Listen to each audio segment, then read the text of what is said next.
반갑습니다. 수요 오전 예배에 오신 여러분, 그리고 요한계시록 성경 공부 6번째 시간에 오신 여러분을 진심으로 환영합니다. 우리 이 시간에 오늘 우리가 함께 다룰 말씀은 일곱 대접과 음녀 바벨론의 멸망에 대한 내용입니다. 우리 오늘 본문 요한계시록 15장 5절에서 8절 저와 여러분이 교독합니다. 제가 먼저 읽습니다.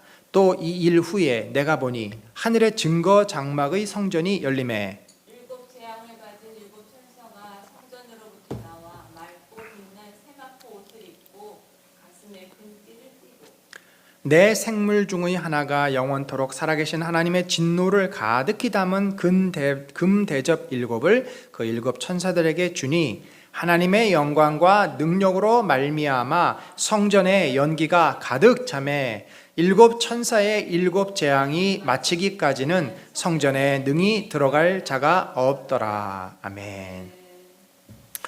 여러분, 이제 우리가 요한계시록을 살펴보면서 이 요한계시록에 대한 막연한 부담감, 두려움들을 이번 기회에 완전히 여러분이 내려놓기를 바랍니다. 왜냐하면 요한계시록은 이 구조를 잘 이해하면 그 어떤 책보다도 참 명쾌하고 또 분명하고 그러면서도 하나님의 이 구원에 대한 놀라운 진리를 밝혀주는 책이기 때문에 그렇습니다.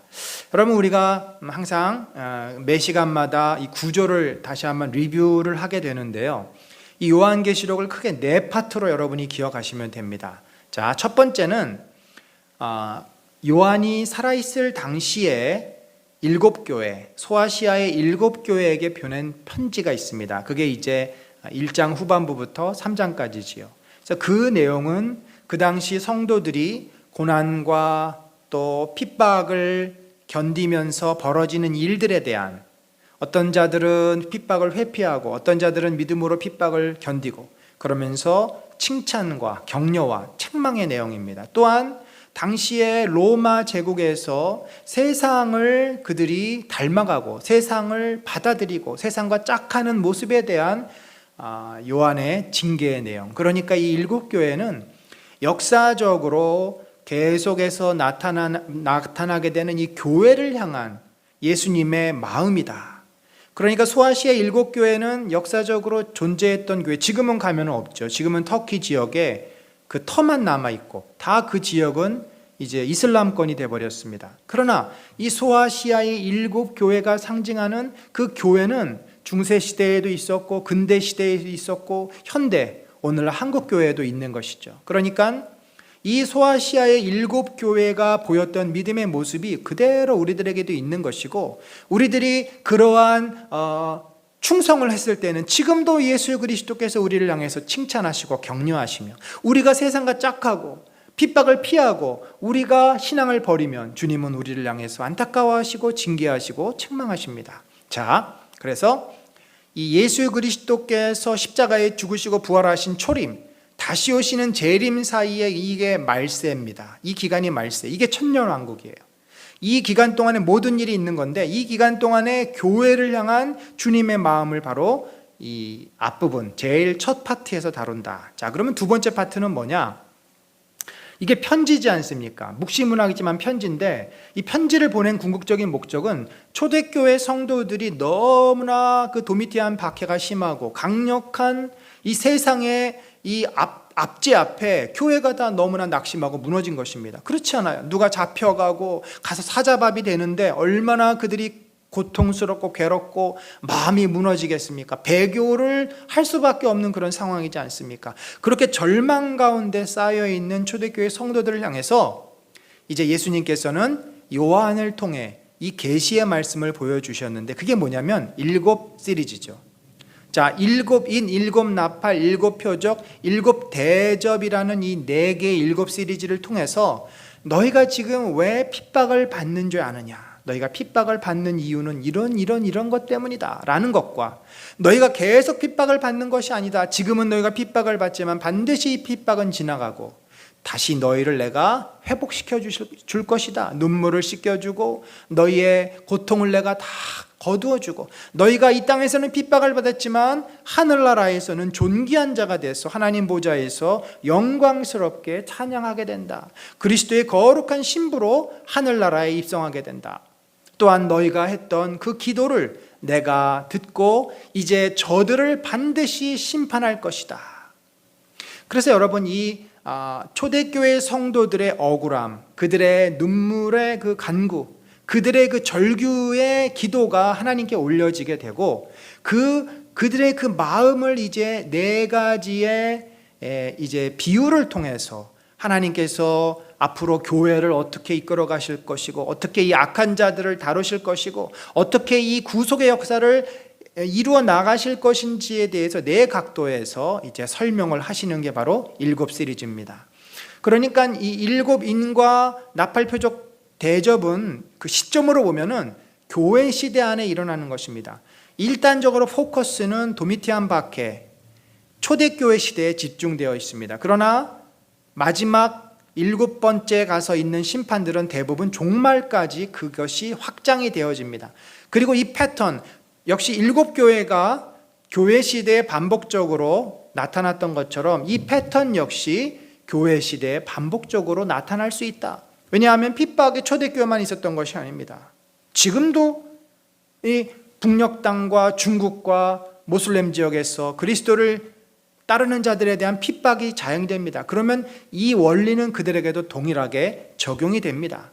그러나 역사적인 포커스는 도미티안 박해가 있었던 초대교회의 박해를 받는 성도들의 그 상황에 상당히 이제 근접해서 설명이 돼 있다. 그래서 이 일곱 시리즈.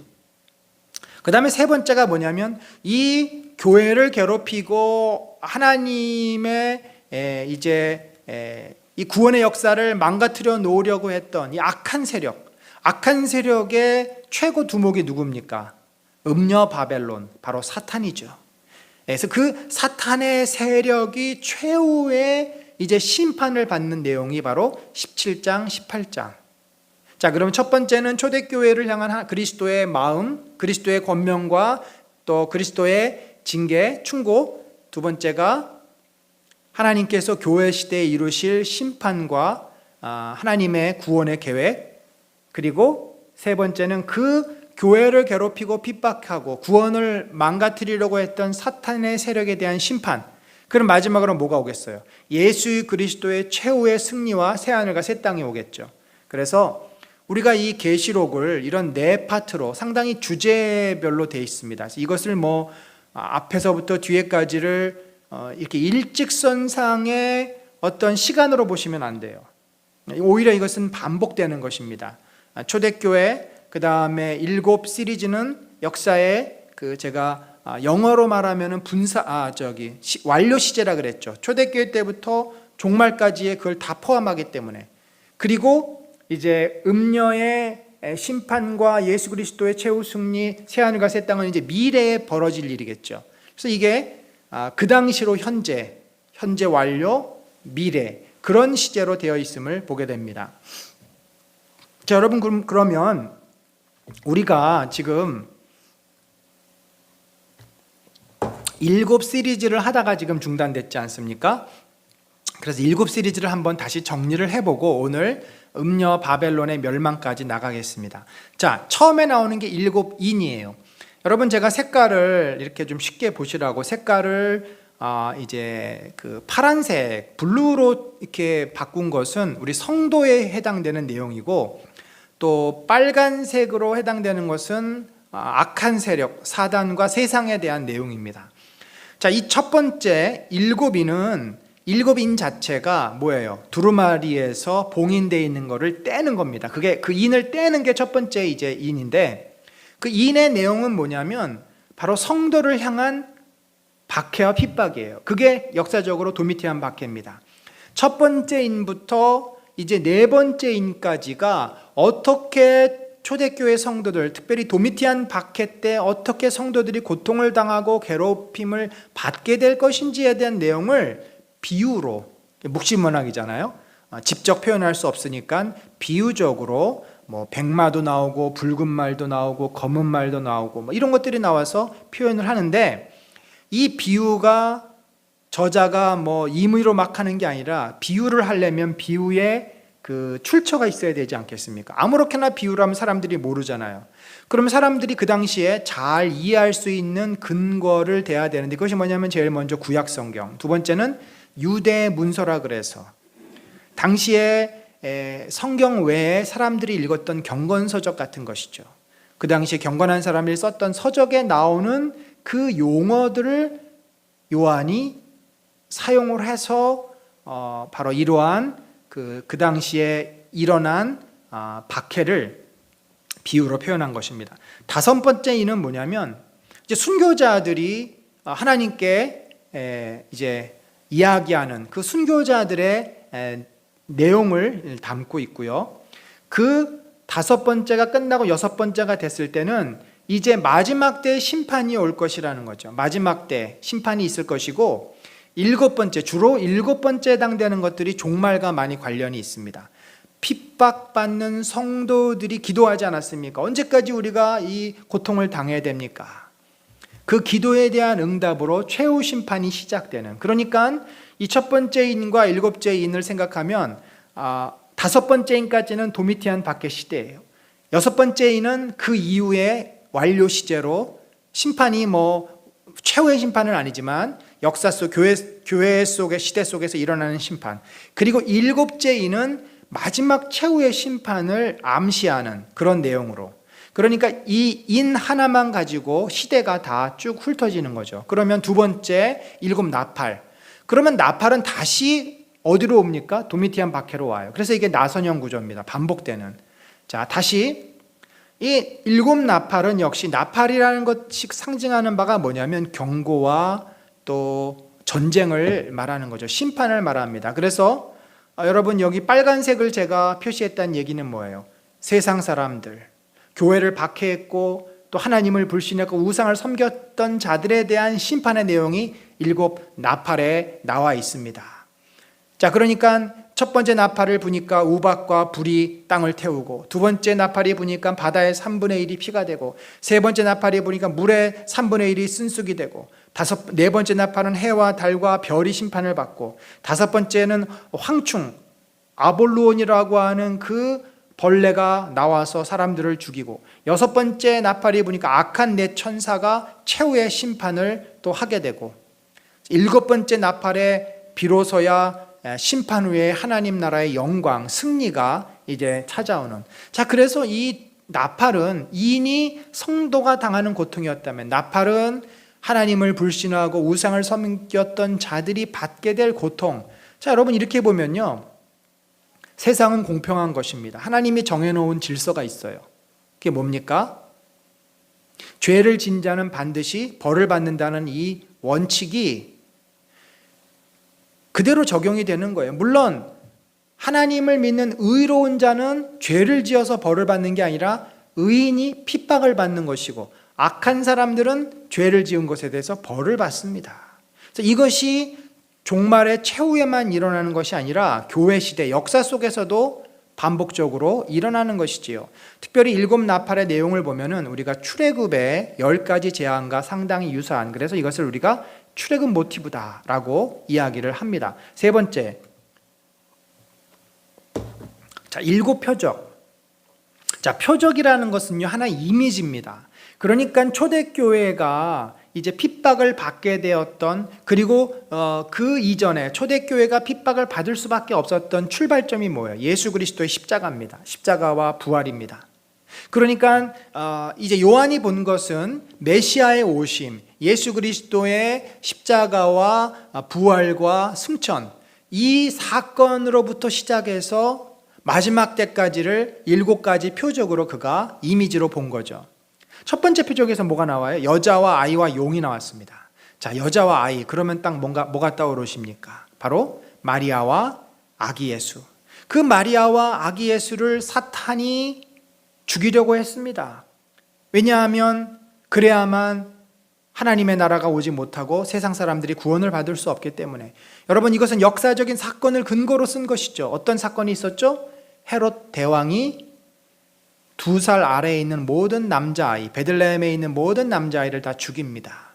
여러분, 이게 또 출애굽기에도 나와요. 출애굽기에 모세가 어떻게 됐습니까?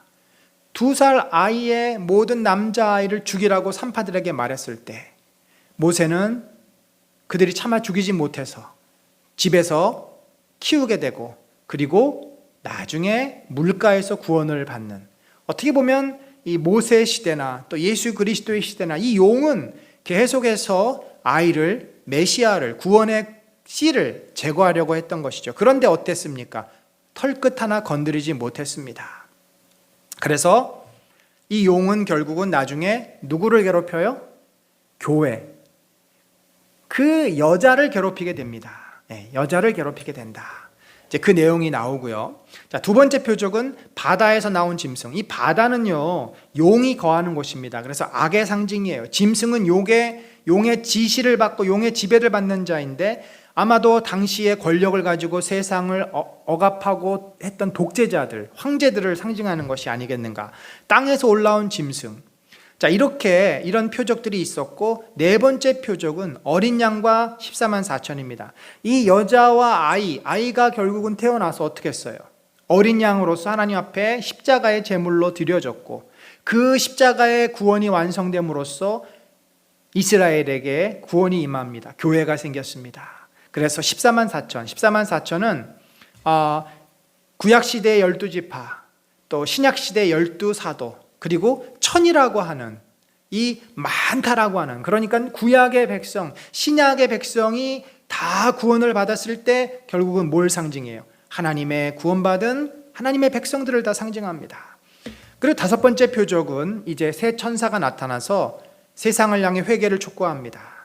사실 10가지 재앙을 일으켰던 것도 회개를 촉구하기 위해서인 거죠. 그런데 세상은 회개하지 않습니다. 그래서 바벨론이 멸망을 받습니다. 멸망을 받게 됩니다. 그리고 우상 숭배자들에 대해서도 심판이 이루어지게 됩니다. 여섯 번째 표적, 두 개의 추수가 있어요. 하나의 추수는 구원을 위한 추수이고, 하나의 추수는 포도주를 만드는 포도를 밟아서 이제 그 피처럼 흥건하게 되는 심판을 상징하는 두 개의 추수가 나오고, 결국 일곱 번째 표적은 이 구원을 받고 결국 믿음을 지켰던, 승리했던 자들이 하늘 보좌에서 예배드리는 그런 내용. 그래서 보면 항상 여섯 번째 표적이나 일곱 번째 표적은 마지막 종말과 승리, 예배, 이런 내용들이 나오는 것을 봅니다. 자, 일곱 표적도 일곱 인과 일곱 나팔처럼 다시 초대교회 시대, 도미티안 시대로 돌아갔다가 이것이 마지막까지 어떻게 될 것인지를 보여주는 내용이죠. 마지막이 이제 오늘 우리가 다룰 일곱 대접입니다. 자, 항상 보면은 전 단계에서 다음 단계로 넘어가기 전에 막간이라는 것이 있어요. 그러니까 이제 표적과 일곱 대접 사이에 막간이 뭐였냐면 일곱 천사와 일곱 재앙에 대한 이야기가 나옵니다. 15장에 보면 이렇게 돼 있어요. 일곱 천사가 일곱 재앙을 가졌으니 곧 마지막 재앙이라. 하나님의 진노가 이것으로 마치리로다. 이렇게 되고, 그가 이제 일곱 번째 이제 재앙을 내리는 거죠. 그러니까 일곱 대접으로 이게 연결되는 고리입니다. 이 일곱 천사가 어떤 일곱 재앙을 가졌는지 이제 15장에 설명이 되는데, 이들이 어떻게 돼요? 일곱 재앙을 가진 일곱 천사가 성전으로부터 성전에서 나온 거예요. 맑고 빛난 세마포 옷을 입고 가슴에 금띠를 띠고 내 생물 중에 하나가 영원토록 살아계신 하나님의 진노를 가득히 담은 금대접 일곱을 일곱 천사들에게 주었다. 그러니까 일곱 천사가 지금 하는 일이 뭐예요? 금대접, 대접은 바로 진노가 담겨져 있는 그릇입니다. 예수 그리스도께서도 겟세마네 동산에서 할 수만 있다면 이 잔을 내게서 옮겨 주십시오. 이 잔과 대접 같은 개념이죠. 진노가 담겨져 있는 그릇이에요. 그래서 이제 이렇게 돼 있어요. 일곱 천사에게 말하되 너희는 가서 하나님의 진노의 일곱 대접을 땅에 쏟으라. 자, 진노의 일곱 대접. 자, 이걸 한번 볼까요? 자, 이 진노의 일곱 대접은 세상을 향한 하나님의 심판인 것입니다. 그러니까 인이 성도를 향한 하나님의 핍박을 허용된 핍박이라면, 나팔은 세상에 대한 심판이고 또 표적이 하나님의 구원에 대한 설명이었다면, 다시 대접은 세상을 향한 하나님의 심판의 내용입니다. 첫 번째 대접, 첫째 천사가 가서 그 대접을 땅에 쏟음에 짐승의 표를 받은 사람. 이 짐승의 표가 뭐죠? 짐승은 바로 사단의 통제를 받는 악한 영의 우두머리. 그러니까 짐승의 표라는 것은 결국은 하나님을 부인하는 자, 믿음이 없는 자, 믿음을 버린 자를 말하는 것입니다. 우상에게 경배하는 자들. 그들에게 어떻게 됐어요? 악하고 독한 종기가 나더라. 여러분, 역시 종기가 난 것은 출애굽 10재앙 가운데 한 가지입니다. 자, 두 번째 대접.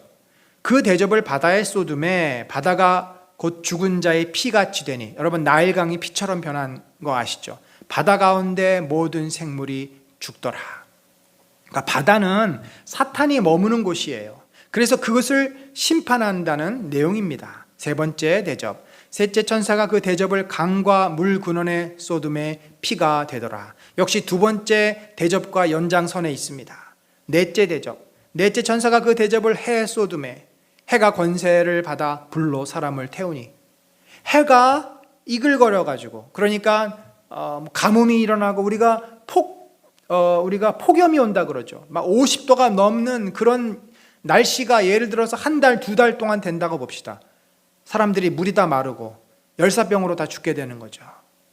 그런 심판이 또 임하게 될 것이고, 다섯 번째, 그 대접을 짐승의 왕자에 쏟으니 그 나라가 곧 어두워지며 사람들이 아파서 자기 혀를 깨물고. 왕자에 쏟았다는 것은 결국은 그 왕권이 무너진다는 거죠. 반란이 일어났거나 그 나라가 전복이 돼가지고 그 나라가 완전히 멸망을 당하는, 그 사람들이 얼마나 고통스러우면 자기 혀를 깨물고 자결을 하겠습니까? 여섯 번째 대접. 그 대접을 큰 강 유브라데에 쏟음에 강물이 말라서 동방에서 오는 왕들의 길이 예비되었더라. 여러분, 유브라데 강은요 엄청나게 큰 강입니다. 마르질 않아요. 근데 이 강이 말랐어요. 그건 뭐예요?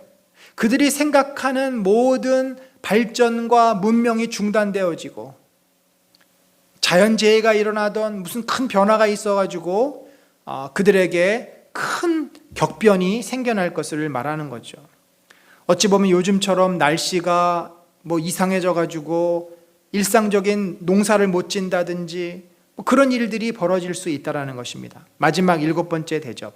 그 대접을 공중에 쏟음에. 자, 이 대접을 땅에 쏟는 게 아니에요. 공중에 쏟는다. 이것은 뭐예요? 이제는 큰 대재앙이 일어날 것을 말하는 것입니다. 그랬더니 어떻게 됐어요? 번개와 음성들과 우레소리가 있고 큰 지진이 있어서, 이 지진이 얼마나 큰지, 지진이 있었던 중에서 제일 크다는 얘기죠. 그 성이 세 갈래로 갈라지고 만국의 성들도 무너지니 큰 성 바벨론이 하나님 앞에 기억하신 바 되어 그의 맹렬한 진노의 포도주잔. 여러분, 예수님이 받으신 진노의 포도주잔 같은 잔입니다. 그 하나님의 진노가 담겨있는 포도주 잔을 받음에 각 섬도 없어지고 산악도 간데 없더라. 그러니까 이 일곱 번째 대접이 쏟아졌을 때는 정말 온 땅이 뒤집어지는 그런 놀라운 심판이 임할 것을 말하게 됩니다. 결국 이 이제 일곱 시리즈가 이렇게 끝나게 되는데요. 일곱 시리즈가 끝나면서 초대교회 성도들은 어떤 이제 깨달음을 얻었겠습니까? 분명한 것은 하나님께서 너희들을 버린 것이 아니다. 너희들을 방치하고 있지 않다. 너희가 이 땅에서 죽었느냐? 너희가 하늘나라에서 영원한 하나님 보좌에서 안식과 회복과 축복을 누리게 될 것이다. 또 지금 고통받고 있는 교회가 이 고통이 계속되는 것이 아니라 반드시 끝날 것이다. 너희를 괴롭혔던 악한 자들은 하나님의 심판을 받는다. 교회는 회복될 것이다. 교회는 하나님께 영광 가운데 다시금 설 것이다. 초대교회 성도들에게는 절망과 두려움과 고통이 있었지만 이 일곱 시리즈를 통해서 그들이 왜 자기들이 고통을 받아야 되는지를 이해하게 되고 견디게 되고 소망을 가지고 모든 핍박을 더 잘 헤쳐나갈 수 있는 위로와 도전과 소망의 메시지가 된 것입니다. 자, 그렇다면 이렇게 이제 일곱 시리즈, 초대교회 시대부터 예수님이 다시 오시기 전까지 교회 시대 동안 이러한 일들이 반복이 되는데, 교회가 어려움을 당하고 또 그 가운데 견디고 또 세상과 짝하지 않고 견디다 보면 하나님이 회복의 은혜를 주시고 핍박을 억울하게 받기도 하고. 여러분, 사실 우리 한국교회가 물론 잘못한 것이 많은데 그렇다고 여러분 객관적으로 생각해 보십시다. 한국교회가 한국 사회를 망쳐놨습니까? 절대 그렇지 않습니다. 우리가 얼마나 많은 가정들을 회복시키고 얼마나 어려운 사람들을 돕고 복음을 전하고. 교회가 잘못했다는 것은 하나님이 기대하고 요구했던 그 선의 수준, 빛과 소금의 수준을 감당하지 못한 것이지, 교회가 세상 사람들을 괴롭혔거나 세상을 망하게 한 일은 아무것도 없습니다. 오히려 교회가 있음으로써 그 지역사회에 있는 많은 상한 자, 아픈 자들을 품어주고 그들을 돕고 위로하고 어느 교회마다 다 그 일을 합니다. 그런데 세상 사람들은 교회가 어떤 곳으로 보여요? 마치 무슨 세상에 돈은 자기들이 다 긁어 모으고 세상 사람들을 정말 함부로 하고 이런 그 코로나 바이러스나 퍼뜨리는 말도 안 되는 그런 이야기들을 교회를 향해서 쏟아붓고 있습니다. 이게 얼마나 잘못된 생각이고 얼마나 편견에 사로잡혀 있는 것입니다. 교회는 억울하게 그런 핍박을 받습니다. 세상으로부터 교회는 부당한 대우를 받습니다. 자, 보세요. 지금도 공연장 또 결혼식장 이런 데는 상당히 많이 풀어주었지만 교회는 여전히 10%, 또 백신을 다 맞은 사람은 20%. 왜 그렇죠? 왜 똑같은 사람들이 모이는 곳인데 교회는 왜 이렇게 제한을 시키고 세상은 풀어주죠? 다 세상과 같은 편이고 교회는 그들의 미움의 대상이기 때문에 그렇습니다. 이건 논리적으로 설명이 안 되는 거예요. 정서적으로, 감정적으로 그들 안에는 교회에 대한 부정적인 마음이 있습니다. 영적인 것입니다, 이것은. 여러분, 교회는 이렇게 어려운 가운데 늘 역사적으로 놓여왔습니다. 그러나 우리의 믿음은 무엇입니까? 아무리 세상 사람들이 교회를 비난하고 우습게 여기고 우리가 인간이니까 실수하고 잘못할 수 있는데 그걸 가지고 마치 큰 죄, 죽을 죄를 진 것처럼 그렇게 떠벌린다 할지라도 우리는 주님이 주신 우리의 사명을 묵묵히 감당해야 되지 않겠습니까? 우리 스스로를 돌아보고 우리가 더 저들을 품어주고 더 저들을 사랑하고 더 저들을 이해하고 저들이 저렇게 생명이 없고 진리를 알지 못해서 눈이 어두워서 마치 예수님 당시의 바리새인 진리 아닌 것을 붙잡고 진리처럼 그렇게 외치는 그 모습을 보면서 우리는 그것에 끌려가지 말고 오히려 그들이 진리 안으로 들어올 수 있도록 그들이 깨달을 수 있도록 그러한 희생과 헌신의 길을 가야 하는 것이 바로 이 계시록을 통해서 우리가 배워야 될 점입니다. 왜 초대교회가 로마 시대에 박해를 받았습니까? 분명한 이유는 로마의 많은 세력들이 교회를 미워하고 예수 그리스도를 미워해서이기도 하지만 결국 그러한 고난과 고통을 통해서 저들이 진리가 자기들에게 있지 않고 예수 그리스도에게 있다는 것을 깨닫기 때문입니다. 초대교회 성도들은 목숨을 진리와 바꿨습니다. 초대교회 성도들은 예수 그리스도가 주시라는 고백 때문에 자기의 목숨을 내놓았습니다. 왜요? 그것이 진리이기 때문에. 나중에 그들이 안 것입니다. 그렇구나. 도미티안이 주가 아니고 도미티안이 신이 아니고 황제가 진리가 아니고 저 예수 그리스도가 참으로 신이고 진리구나. 이것을 초대교회 성도들이 먼저 희생당한 그들을 통해서 그들의 삶을 통해서 그들의 흔적을 통해서 로마가 복음을 받아들이게 되고 로마가 회복된 것입니다. 그래서 우리가 이 시대를 살면서 세상 사람들이 교회를 바라보는 따가운 시선과 여러 가지 어려움이 있지만 이것 때문에 우리가 힘들고 속상하고 화도 나지만 그러나 이것을 믿음으로 받으면서 오히려 세상을 향해 우리가 더 팔을 벌리고 더 긍휼의 마음으로 더 자비의 마음으로 다가서야 할 줄로 압니다. 왜냐하면 우리에게는 생명이 있기 때문이고 영원한 소망이 있기 때문에 그렇습니다. 우리의 결말이 어떻게 끝난다는 것을 우리는 분명히 압니다. 그래서 계시록은 너희의 마지막이 어떠하다는 것을 미리 보여주는 책이에요.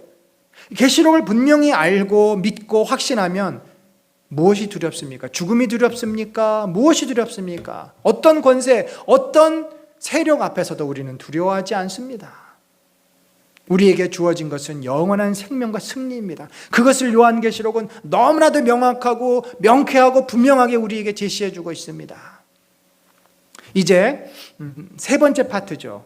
첫 번째가 교회에 대한 예수 그리스도의 마음, 두 번째가 초대교회부터 시작해서 예수님이 다시 오시기 전까지 교회 시대, 교회가 겪게 될 여러 핍박과 또 이 세상에 대한 하나님의 심판의 내용들, 그리고 마지막은 세상을 유혹하고 성도들을 괴롭혔던 그 음녀 바벨론이 어떻게 심판받고 멸망받을 것인가 하는 내용입니다. 자, 여러분, 왜 음녀라고 그랬을까요? 자, 음녀, 그리고 음녀 바벨론은 누구일까요? 자, 여기 이 본문에 음녀에 대한 설명들이 있는데 한번 봅시다. 17장 1절에 보면 많은 물 위에 앉은 큰 음녀가 받을 심판을 내게 보이리라. 근데 15절에 이렇게 돼 있어요. 음녀가 앉아 있는 물은 백성과 무리와 열국과 방언들이라.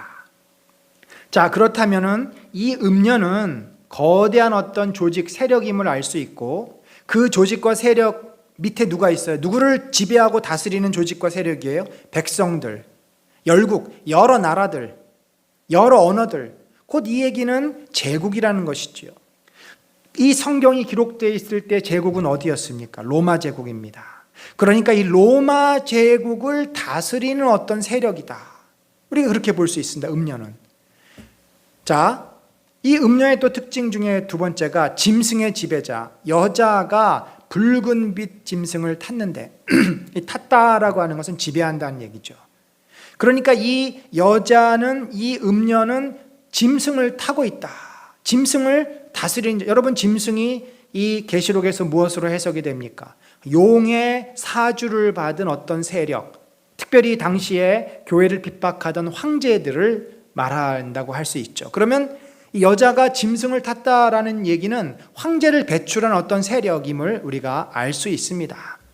또 음녀의 특징, 가증하고 더러운 자. 가증하다 하는 것은 로마 황제들이 성전에다가 돼지피를 뿌리게 하고 제우스 신상을 세우고, 이 가증한 것들이, 가증하다는 것은 정말 그 멸망받아야 하고 증오의 대상이 될 만한, 너무나도 회개하고 악한 죄를 저지를 때 이 가증하다라는 말을 씁니다. 가증한 물건, 그것이 뭡니까? 바로 신상을 말하죠. 돼지 피를 말합니다. 성전에다 갖다가 놓는 그 유대 종교를 말살하기 위해서 그의 음행의 더러운 것들이 가득하더라. 여기 음녀, 음행이란 단어가 많이 나오는데 그만큼 여러분 로마라고 하는 이 나라의 제국은 굉장히 음란했다고 합니다. 자, 좀 더 설명을 드릴게요. 또 이 바벨론이라고 불러요, 음녀를. 5절에 이렇게 되어 있습니다. 이마에 이름이 기록되었으니 비밀이라 큰 바벨론이라. 그러니까 이 제국, 당시에 이 로마 제국을 다스리는 어떤 세력인데 그 이름이 바벨론이래요. 또 더 있습니다. 5절에 보니까 다섯 번째, 이 여자가 성도들의 피와 예수의 증인들의 피에 취한지라. 얼마나 성도들을 핍박하고 죽였으면 그 피가 흥건히 넘쳐서 그 피에 취했다. 말할 수 없는 피를 흘리게 했다는 거죠. 잔인한 자라는 것입니다. 또 그 여자와 그 같은 7머리와 10뿔을 가진 짐승의 비밀을 이르리라. 이 7머리와 10뿔은요, 이 용의 지배를 받는 그 짐승을 말합니다. 그러니까 악한 짐승, 악을 행하는 어떤 세력을 말합니다. 그 7머리는 여자가 앉은 7산이요. 자, 7산은 또 뭘까요? 자, 여기서 우리는 이 바벨론의 뜻, 음녀의 뜻을 알게 됩니다. 18절에 또 내가 본 그 여자는 땅의 왕들을 다스리는 큰 성이라. 자, 이렇게 다 했으면 이 여자 음녀의 의미가 바로 로마라는 것을 우리가 알게 됩니다. 로마 제국. 그러니까 이 로마 제국 안에 있는 이 제국이라고 하는 거대한 세력을 사단이 만든 것입니다. 그래서 이 제국을 통해서 그 안에 짐승들, 황제들을 일으키고 황제들을 통해서 교회를 핍박하고 그들의 삶과 그들의 행위와 그들의 모든 통치가 음란하고 가증하기 이를 데가 없고, 그래서 이 로마 제국을 바벨론이라고 부르는데 그 이유가 있어요. 당시에 유다의 문학에서는 로마를 바벨론으로 묘사를 합니다. 그럼 왜 바벨론이라고 비유를 했을까? 적어도 이런 공통점이 있습니다. 이 로마나 바벨론이나 무엇을 무너뜨리지요? 바로 성전을 무너뜨립니다. 바벨론은 586년에 예루살렘 성전을 무너뜨렸습니다. 그리고 그것이 다시 헤롯 시대에 재건이 됐는데 그것을 로마가 AD 70년에 또 무너뜨린 것입니다. 그러니까 하나님의 세력을 대항해서 하나님을 무너뜨리려고 했던 악한 세력의 상징물로서 바벨론과 로마가 동일시되는 것이지요. 특별히 로마의 그 건국 신화를 보면은 그 건국 신화에 태어났던 신이 여성입니다. 여자 신이에요. 그리고 그 일곱 언덕은, 우리야 뭐 일곱 언덕이 뭔지를 모르지만 말하자면 우리가 한국에는 단군 신화가 있죠. 단군 신화가 굴 속에서 이제 곰이 사람이 되는, 그래서 굴이라고 하는 어떤 이미지가 신화하고 연결되어 있다면 일곱 언덕은 바로 그 여신이 머물렀던 곳이다. 그래서 이것은 로마를 상징하는 많은 내용들임을 알 수 있고, 이 여신이 로마의 주신이다 보니까 로마가 그렇게 음란했다고 합니다. 모든 여신들을 섬겼고, 여신들이 있는 곳에는 여사제가 있고, 여사제가 있는 곳은 음란한 행위가 자행이 됐습니다. 그래서 이 로마가 얼마나 음란한 도시인지 모릅니다. 이런 음녀, 하나님을 대적하고 가증한 일을 행하고 음행을 저지르고 정말 타락한 이 음녀가 바로 로마 제국인데, 그 로마 제국을 향해서 이제 하나님의 어린 양 예수 그리스도께서 전쟁을 일으키시고 그 예수 그리스도께서 로마의 세력, 바벨론의 세력을 완전히 멸망시킵니다. 자, 17장 4절에 이렇게 돼 있어요. 그들이 어린 양과 더불어 싸우려니와 어린 양은 만주의 주시요 만왕의 왕이시므로 그들을 이기실 터이요 또 그와 함께 있는 자들 곧 부르심을 받고 택하심을 받은 진실한 자들도 이기리로다.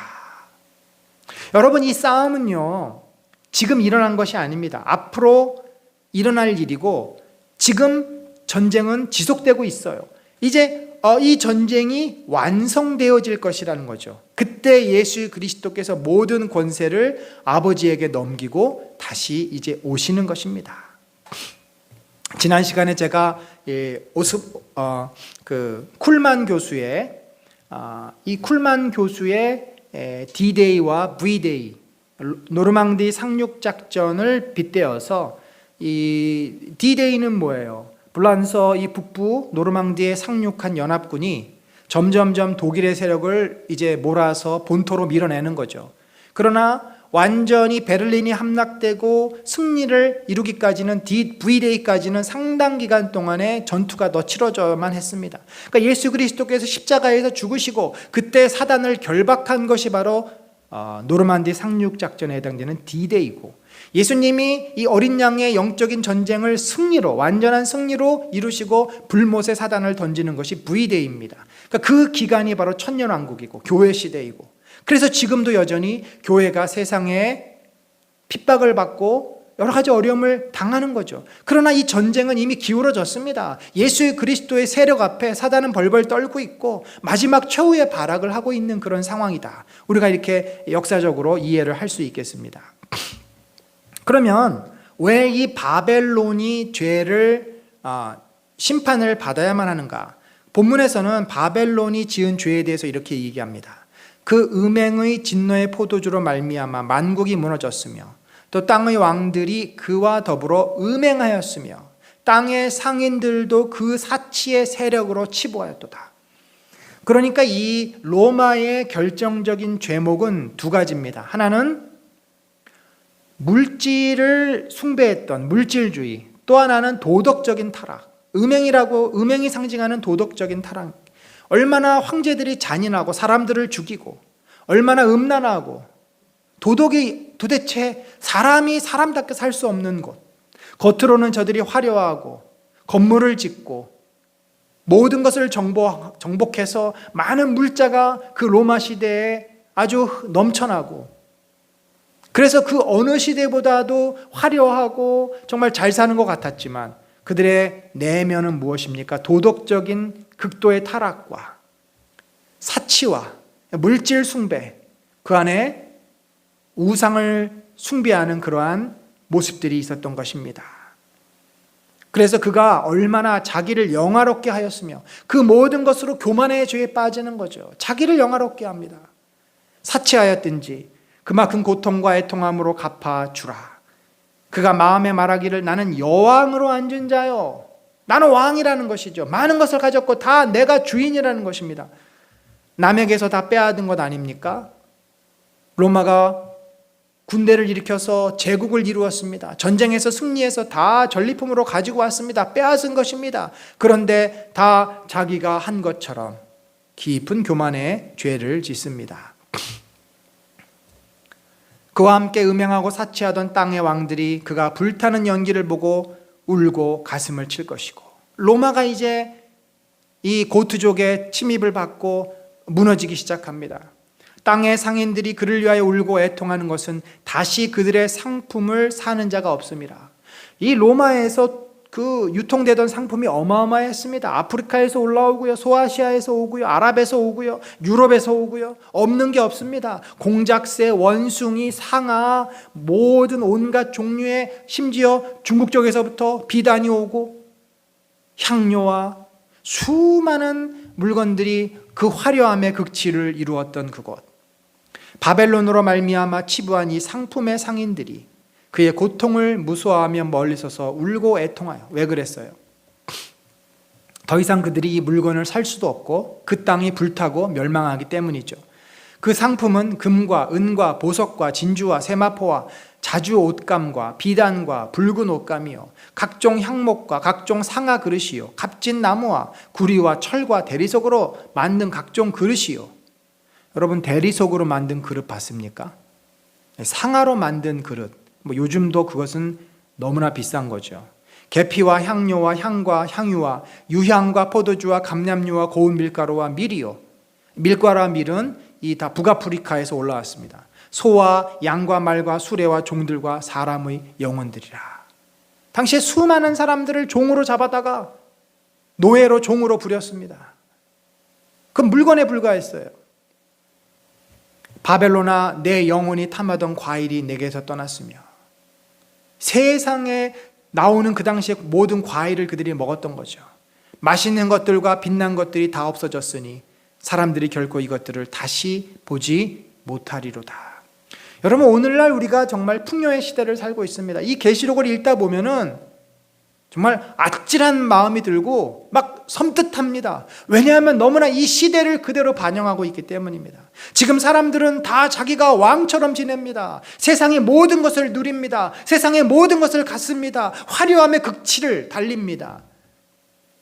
어제와 오늘이 다르고 내일은 더 좋은 것, 더 비싼 것, 더 화려한 것, 그것을 위해서 세상 사람들은 살아갑니다.